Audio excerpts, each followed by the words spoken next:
Hello दोस्तों, मैं कृष्णा स्वागत करता हूं आपका यूनिवर्स इंस्टीट्यूट में। दोस्तों, डेली करंट न्यूज़ अफेयर्स में डेली आपको 10 क्वेश्चन मिलते हैं और आज भी आपको 10 क्वेश्चन मिलेंगे और एक अभ्यास प्रश्न। तो दोस्तों, आज के लिए मोटिवेशन कोड ये है, मत सोच कि तेरा सपना क्यों पूरा नहीं होता। मत सोच कि तेरा सपना क्यों पूरा नहीं होता। हिम्मत वालों का इरादा कभी अधूरा नहीं होता। जिस इंसान के कर्म अच्छे होते हैं उसके जीवन में कभी अंधेरा नहीं होता। दोस्तों, कल जो आप लोगों को अभ्यास क्वेश्चन दिया गया था वो ये था, United Nations public service day कब मनाया जाता है। ऑप्शंस थे 21 जून, 22 जून, 23 जून, 24 जून। इसका सही जवाब है दोस्तों ऑप्शन सी, 23 जून। United Nations public service day हर साल 23 जून को मनाया जाता है। दिसंबर 2002 में संयुक्त राष्ट्र महासभा ने 23 जून को लोक सेवा दिवस के रूप में नामित किया था। यह दिवस समुदाय के लिए किए गए सार्वजनिक सेवा के मूल्यों को सेलिब्रेट करता है। यह विकास प्रक्रिया में लोक सेवा के योगदान पर प्रकाश डालता है एवं लोक सेवकों के काम को मान्यता देता है।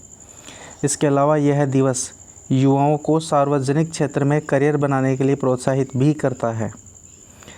शुरुआत करते हैं आज के सेशन की और क्वेश्चन नंबर पहला है, खबरों में रहा येलो गोल्ड 48 क्या है। ऑप्शंस हैं स्वर्ण, तरबूज, सेब, केला। इसका सही जवाब है दोस्तों ऑप्शन बी, तरबूज। जर्मन एग्रोकेमिकल्स कंपनी बेयर ने भारत में सेमेनिस ब्रांड के तहत पहली बार पीले तरबूज की किस्म येलो गोल्ड 48 लॉन्च की है।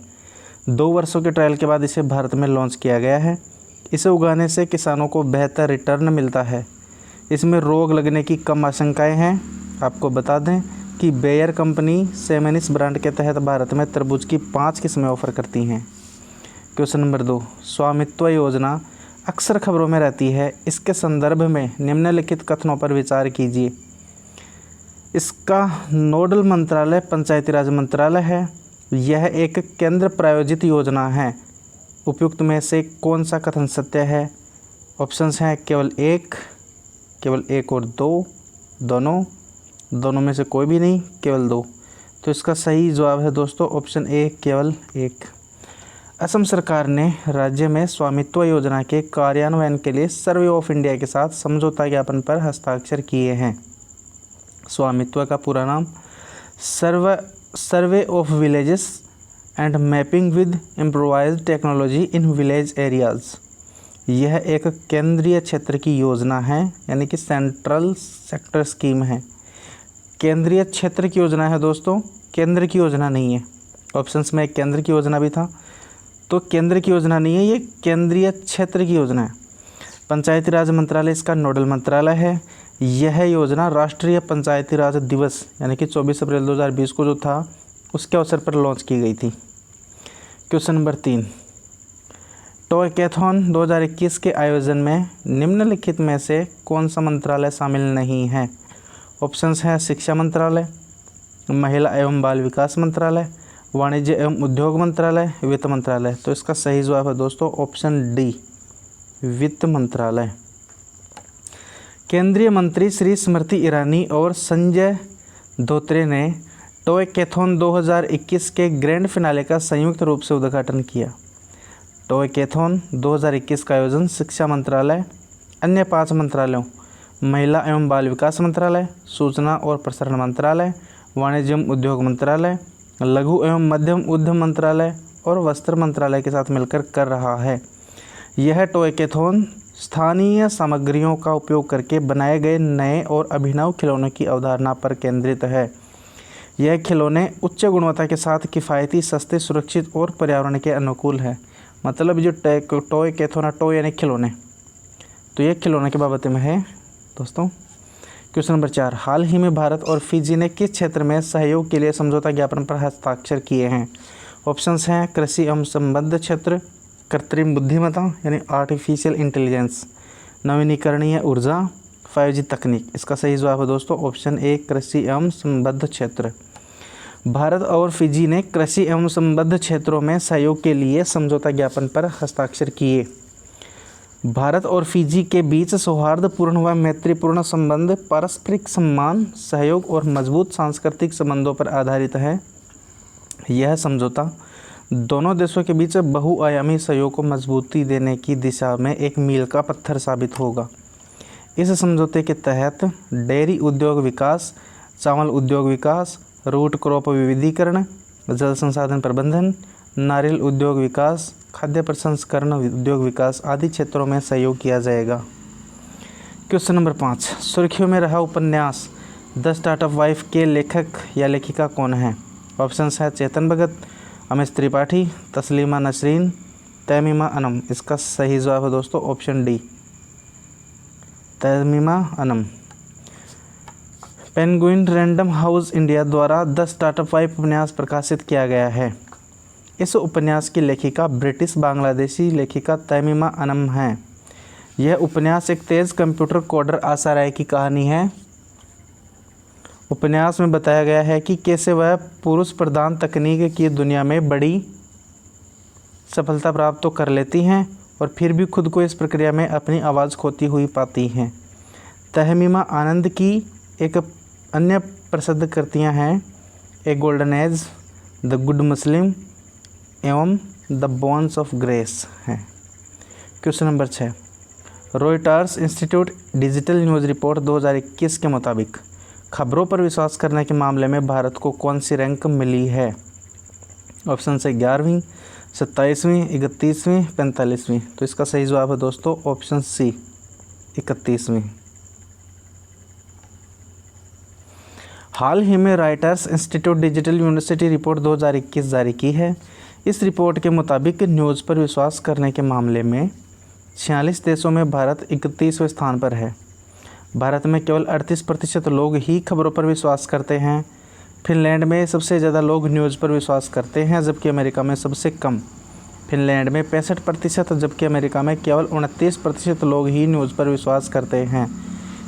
यह पहली बार है जब भारत को मुख्य रिपोर्ट में शामिल किया गया है।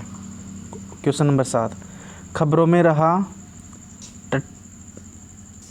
तट्ठेकड़ दोस्तों, ये ठठेकड़ नहीं, तट्ठेकड़ पक्षी अभ्यारण्य किस राज्य में स्थित है? ऑप्शन है असम, केरल, तमिलनाडु, आंध्र प्रदेश। इसका सही जवाब है दोस्तों option B, Kerala.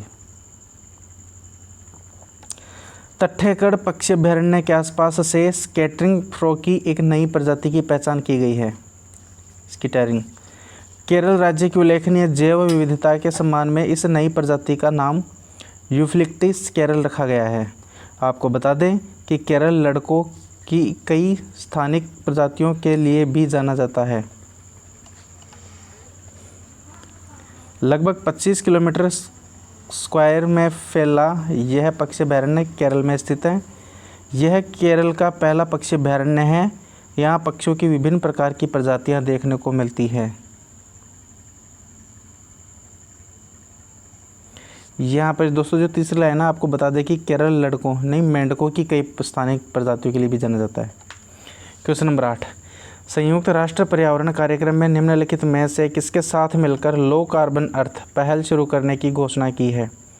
NITI Aayog, massive अर्थ फाउंडेशन, पृथ्वी विज्ञान मंत्रालय, पीरामल फाउंडेशन। इसका सही जवाब है दोस्तों ऑप्शन बी, मैसिव अर्थ फाउंडेशन।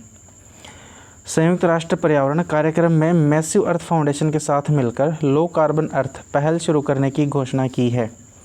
यह पहल एशिया प्रशांत क्षेत्र में कॉरपोरेट एवं अग्रणी टेक्नोलॉजी कंपनी के साथ इंटरेक्ट होने के लिए स्टार्टअप्स को एक प्लेटफॉर्म उपलब्ध कराएगी। इस पहल का मकसद उभरती तकनीक मसलन low carbon carbon agriculture, low carbon packaging, low carbon buildings आदि को बढ़ावा देना है। क्वेश्चन नंबर 9, आज श्यामा प्रसाद मुखर्जी की 68वीं पुण्यतिथि है। वह देश के पहले मंत्री थे। कौन से मंत्री थे? आज नहीं दोस्तों, ये कल थी, यानी 23 तारीख को थी। आज तो 24 है, कल 23 को थी ये। तो शिक्षा, उद्योग, गृह, वित्त। तो दोस्तों इसका सही जवाब है ऑप्शन बी, वो उद्योग मंत्री थे। प्रधानमंत्री श्री नरेंद्र मोदी सहित अन्य नेताओं ने श्यामा प्रसाद मुखर्जी की 68वीं पुण्यतिथि पर उन्हें श्रद्धांजलि दी। श्यामा प्रसाद मुखर्जी बैरिस्टर, राजनेता एवं प्रसिद्ध शिक्षाविद थे। वह भारत में राष्ट्रवाद को बढ़ावा देने वाले नेताओं में से एक थे। वह मात्र 33 वर्ष की उम्र में ही कोलकाता विश्वविद्यालय के सबसे युवा वाइस चांसलर बन गए थे। वह देश के पहले उद्योग मंत्री, यानी उनका कार्यकाल था 1947 से 50 थे। मात्र 52 वर्ष की उम्र में 23 जून 1953 को उनकी रहस्यमयी परिस्थितियों में मौत हो गई थी। क्वेश्चन नंबर 10, स्ट्रॉबेरी मून किसे कहते हैं? ऑप्शंस हैं जून की पूर्णिमा या वसंत ऋतु की अंतिम पूर्णिमा को, जून की अमावस्या या वसंत ऋतु की अमावस्या को, जुलाई की अमावस्या को, जुलाई की पूर्णिमा को। सॉरी, इसका सही जवाब है दोस्तों ऑप्शन ए, जून की पूर्णिमा या वसंत ऋतु की अंतिम पूर्णिमा को। आज यानी 24 जून को आसमान में स्ट्रॉबेरी मून दिखाई देगा, यानी कि रात को जब आप देखोगे तो जो चंद्रमा है वो ना तो लाल दिखाई देगा, ना ही आपको वो गुलाबी दिखेगा, वो स्ट्रॉबेरी का जैसे दिखाई देगा, इसलिए उसको स्ट्रॉबेरी मून कहते हैं। चंद्रमा ने दिखाई देगा, चंद्रमा न तो पूरी तरह लाल और ना ही पूरी तरह गुलाबी दिखाई देगा। जून की पूर्णिमा या वसंत ऋतु की अंतिम पूर्णिमा को स्ट्रॉबेरी मून कहा जाता है। उत्तरी अमेरिका में इसी समय स्ट्रॉबेरी की कटाई होती है, जिसके कारण इसे स्ट्रॉबेरी मून कहा जाता है। इसके बहुत सारे उपनाम हैं, इसे हनी मून या फिर रोज़ मून भी कहा जाता है। आज का अभ्यास प्रश्न है, किस राज्य के खेल मंत्री ने अपने निर्वाचन क्षेत्र में सबसे अधिक बच्चों वाले जीवित माता पिता को 1 लाख रुपए का नगद इनाम देने की घोषणा की है? ऑप्शंस हैं असम, मिज़ोरम, अरुणाचल प्रदेश, उत्तराखंड। इसका जवाब आप लोग कमेंट सेक्शन में देंगे। ठीक है दोस्तों, अगर वीडियो अच्छा लगा है तो ज़्यादा से ज़्यादा शेयर कीजिए, लाइक कीजिए और चैनल को ज़्यादा से ज़्यादा सब्सक्राइब कीजिए। सब्सक्राइबर बहुत कम हो रहे हैं दोस्तों, इसलिए बार बार रिक्वेस्ट है कि अगर जैसे जैसे सब्सक्राइबर बढ़ेंगे दोस्तों मैं और ज़्यादा मेहनत करूँगा और ज़्यादा अच्छे वीडियो बनाऊँगा। इसमें और भी चीज़ें डालने का मेरा प्लान है, तो सब्सक्राइबर ज़्यादा से ज़्यादा बढ़ाइए ताकि मैं बहुत चीज़ें आप लोगों को प्रोवाइड करवा सकूँ। तो अलविदा लेते हैं कल तक के लिए। कल मिलेंगे नए क्वेश्चंस के साथ में, कुछ नए न्यूज़ के साथ में। तो ठीक है दोस्तों, शुक्रिया।